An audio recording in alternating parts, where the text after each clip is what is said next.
বাংলাদেশ শ্রম আইন অনুযায়ী প্রতি ৫ বছর পর পর গার্মেন্টস শ্রমিকদের বেতন বৃদ্ধির কথা থাকলেও কোনো বছরই তা সঠিকভাবে বাড়ানো হয় না। প্রতি ৫ বছর পর পর বাংলাদেশের শ্রমিকদেরকে আন্দোলন করতে হয়। এই আন্দোলনে অনেক শ্রমিকদের জীবন দিতে হয়, আহত হতে হয়। কিন্তু ২০২৩ সালের প্রেক্ষাপট একটু ভিন্ন ছিল। শ্রমিকদের আন্দোলন ছাড়াই মজুরি বোর্ড গঠন করা হয়েছিল। কিন্তু মজুরি বোর্ড গঠন করা হলেও মজুরি বোর্ডের প্রথম সভা অনুষ্ঠিত হয়ে যায় রোজার ঈদের আগেই। কিন্তু দ্বিতীয় সভার কোনো নাম নেই কোরবানি ঈদ পার হয়ে যাবার পরেও। বিভিন্ন গার্মেন্টস শ্রমিক সংগঠনগুলো বিভিন্নভাবে আন্দোলনের ডাক দিতে শুরু করে।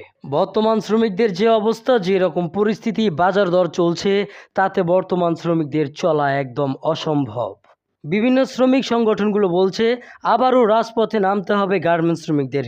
তাছাড়া কোনোভাবেই ন্যায্য মূল্য বা ন্যায্য যে বেতন বৃদ্ধির কথা তারা বলে যাচ্ছেন, এটা কখনোই প্রতিষ্ঠিত হবে না। বাংলাদেশ শ্রমিক সংহতি ফেডারেশন ও বাংলাদেশ গার্মেন্টস শ্রমিক ফেডারেশন নারায়ণগঞ্জে একটি মানববন্ধনে তারা বলেন, গার্মেন্টস শ্রমিকরা যদি রাজপথে নেমে না আসে তাহলে কোনোভাবেই তাদের দাবি আদায় হবে না।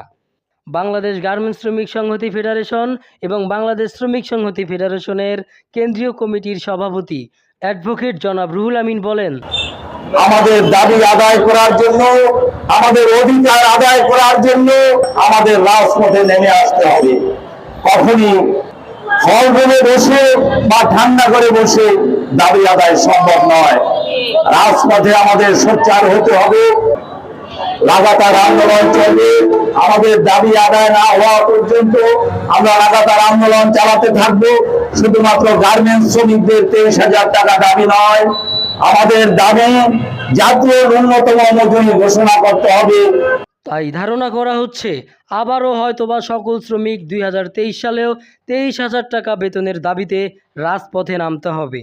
বেতন বৃদ্ধি নিয়ে কোনো কথা হচ্ছে না বা বেতন বাড়ানোর কোনো পদক্ষেপই নেওয়া হচ্ছে না, সেহেতু বাংলাদেশ গার্মেন্টস শ্রমিক সংগঠনগুলো হয়তোবা আবারও রাজপথে নামার জন্য আহ্বান জানাতে পারেন। তো এই ভিডিও থেকে আমরা যেটা বুঝতে পারলাম সেটা হচ্ছে গার্মেন্টস শ্রমিকরা কখনোই রাজপথে না নামলে হয়তোবা তাদের দাবি আদায় হবে না।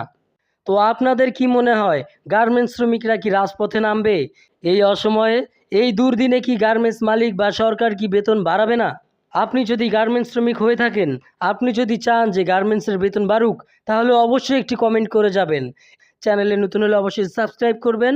পরবর্তী বেতন বৃদ্ধির খবরের আপডেট নিয়ে আসবো খুব শীঘ্রই।